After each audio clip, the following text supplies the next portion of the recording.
Le prieuré de Carluc est situé sur la commune de Céreste, dans le département des Alpes de Haute-Provence. Il présente un complexe médiéval bien conservé. Situation.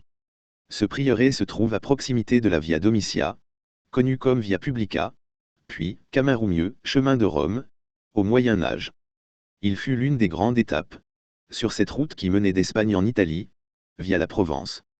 Ce lieu de culte reçut la visite de nombre de pèlerins et de voyageurs, attirés par la réputation de sainteté, attachée à son fondateur.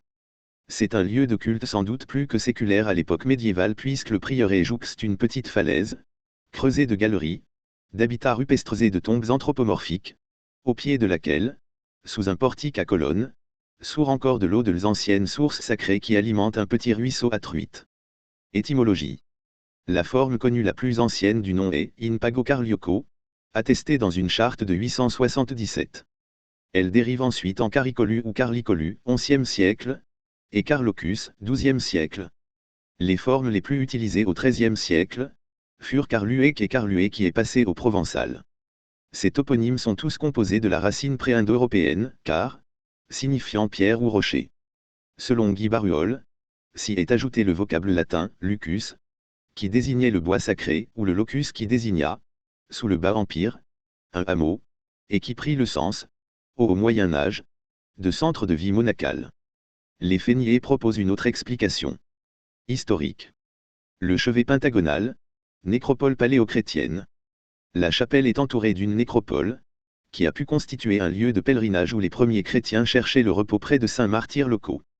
Une partie de la nécropole est placée dans une galerie creusée dans la roche, reliée à la chapelle. Quelques sarcophages ont été mis au jour en 1960 à 1961.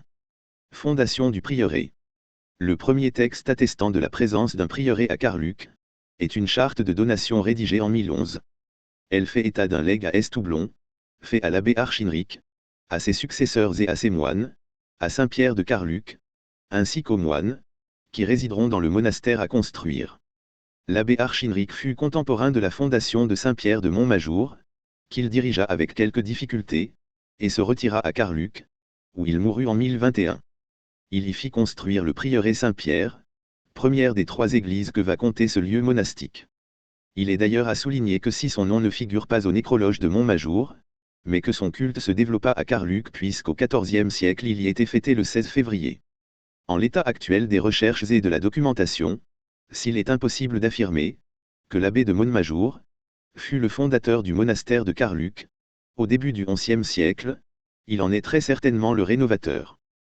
Contemporain d'Étienne d'Agde, évêque d'Apt, qui lui aussi fit reconstruire sa cathédrale ruinée par les Sarrasins, il dut à sa demande entreprendre la même chose à Carluc. L'apogée. Le prieuré dépend de l'abbaye de Montmajour à partir du XIIe siècle, et avait également une douzaine de prieurés sous sa dépendance. Il subsiste la chapelle Notre-Dame, les chapelles Saint-Jean-Baptiste et Saint-Pierre ont disparu. Classement.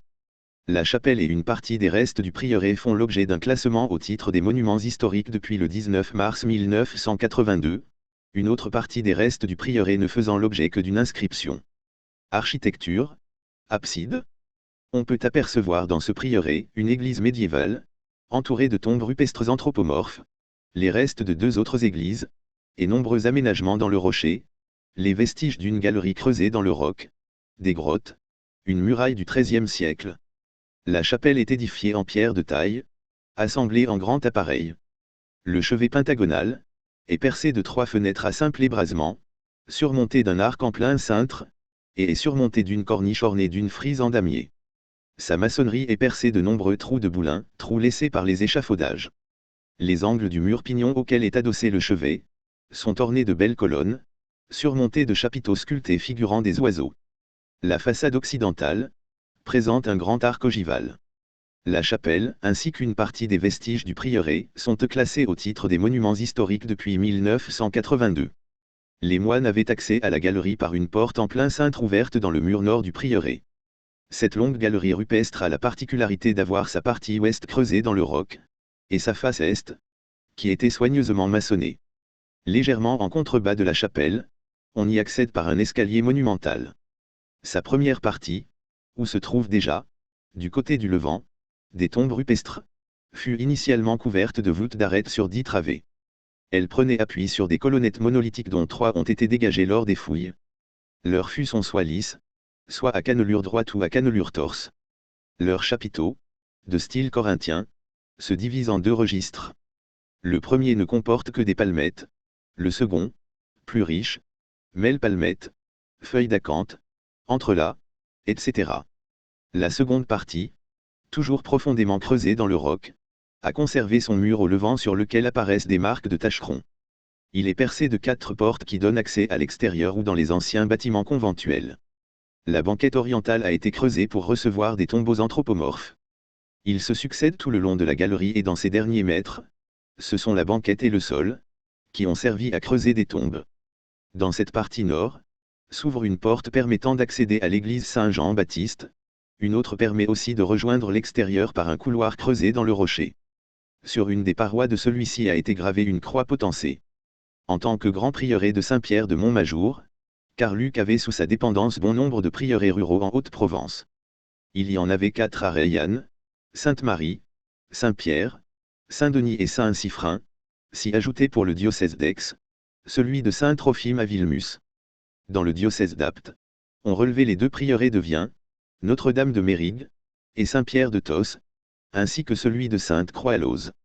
Le diocèse de Sisteron en comptait 6, Sainte-Marie de Redortier, Saint-Vincent de Liman, Saint-Paul à Saint-Michel l'Observatoire, Sainte-Marie et Saint-Véran à Aubenas et Saint-Martin de Renaca à Saint-Martin-les-Eaux.